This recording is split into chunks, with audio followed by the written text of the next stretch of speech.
handful of 1% rule style properties to run through this morning. So we're going to fire up the rent ratio tool. And all right, we know it's running because we've got our scan button loaded. So I personally like to look for 1% rule deals somewhere in the realm of, say, like 200 up to really no more than about like 260 has been appropriate for us.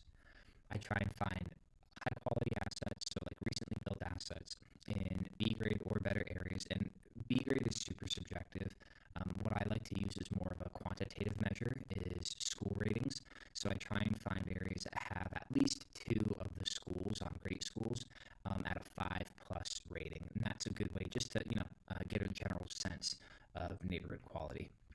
Again, we're going to build out our short list and then just go ahead and filter it down more specifically from there. But this is a good way to go ahead and get a couple of good quality properties. And we've closed a bunch of these types of deals. If you've been following along any of these videos I've been doing for a while, a lot of these properties tend to trade within about a few minutes of me posting them to our internal investor group.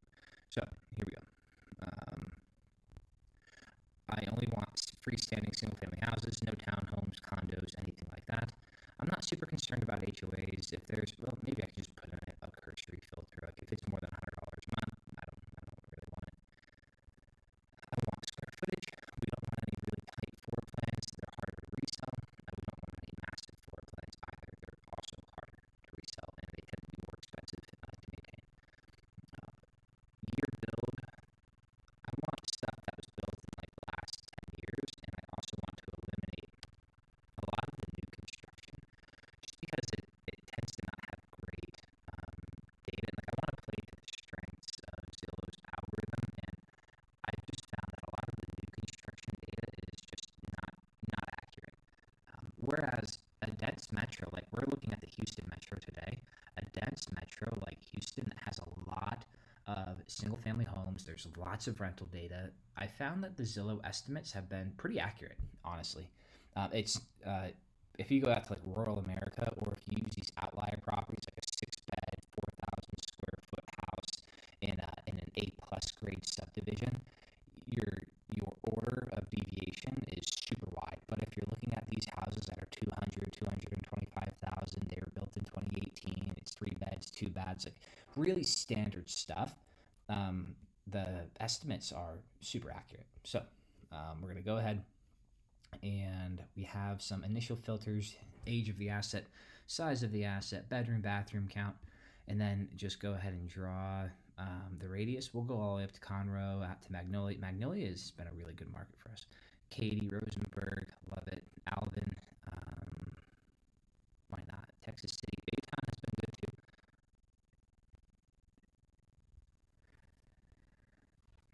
And we're already only at 152 results. We filtered down a lot already. Let's go ahead and hit scan.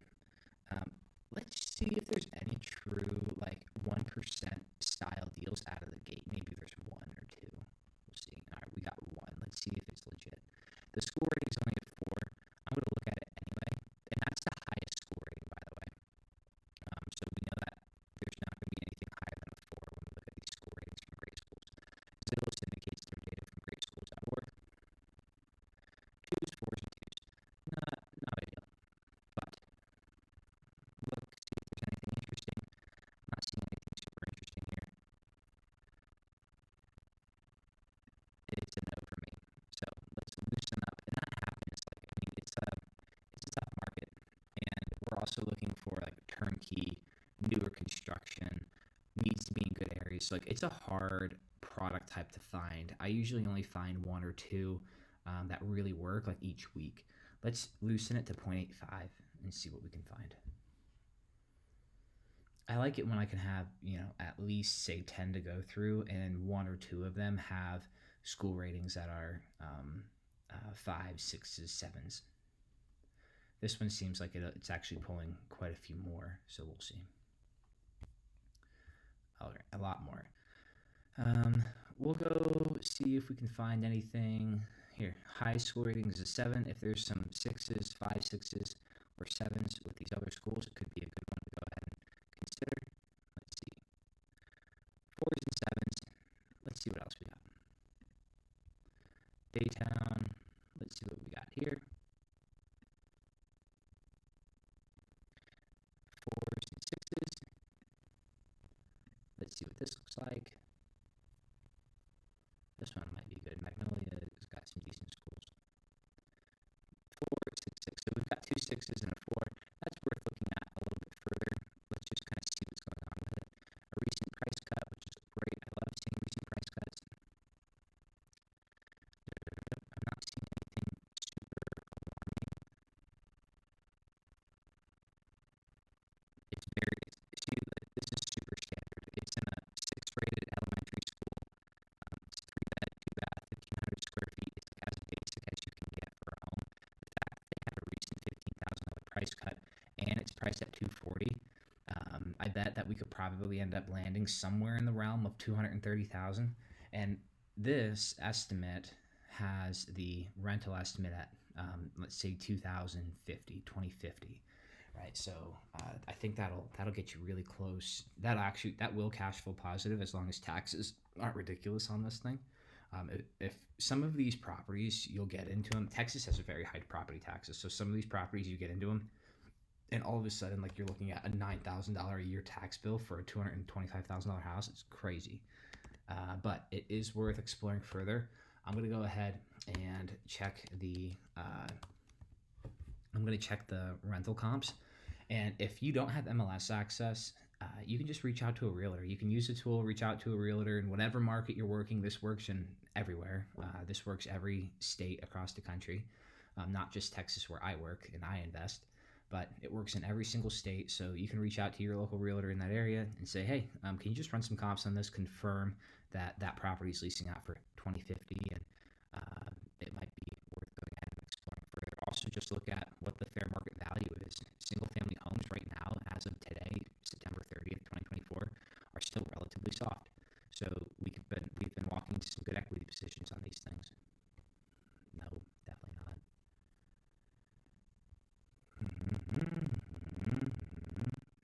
Super interesting. Big price drop, 25,000.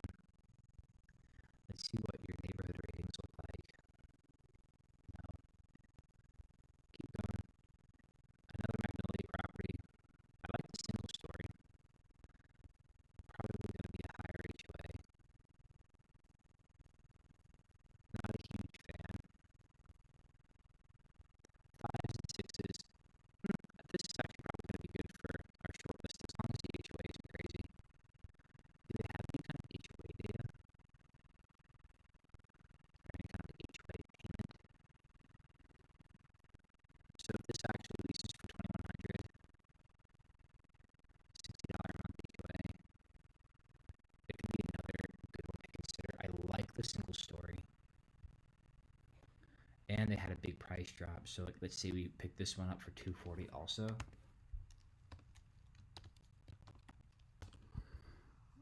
This is just the short list, right? So I'm going to build out a handful that I want to explore and go forward from there. Conroe's been very good for us. New construction, very low HOA. It's got a 5 and a 6. I don't like it quite as much as those other Magnolia properties. Let's keep rocking. This Red Clover property is super frustrating. It's like a corporate owner, and their offer submission process is absolute trash. It's just, you can't get a hold of anybody. We've already tried to buy it. Literally tried to buy it. And it's just impossible to get through to any real live human. So, keep going. I like Stalls Creek. I like Spring. High HOA, which is unfortunate. Let's see what the neighborhood looks like. 7s and 4s. I like that it's a 7 in the high school. That's interesting to me. Pretty small price cut.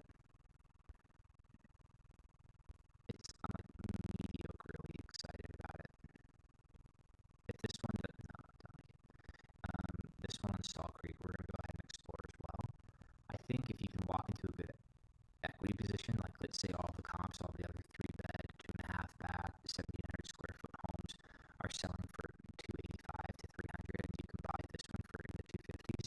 And you can walk into say a $25,000 equity position. That might be worth the little bit of the hit you're going to take on with like the lower rated schools. So this could be interesting as well. And that's it. That's the short list. I'm gonna go ahead and take these three. Run some more detailed comps. Was that 250? Yeah, we'll say it's 250K. Run some more detailed comps. Confirm the Zillow's rental rate. So if this thing can pull 2,200 and I'm picking it up for 24, and it's got it's got a higher cost HOA. And let's say the taxes aren't terrible. It's a 2022 build, good location. Could be something interesting. So that's the short list for today. Hopefully we land on something solid.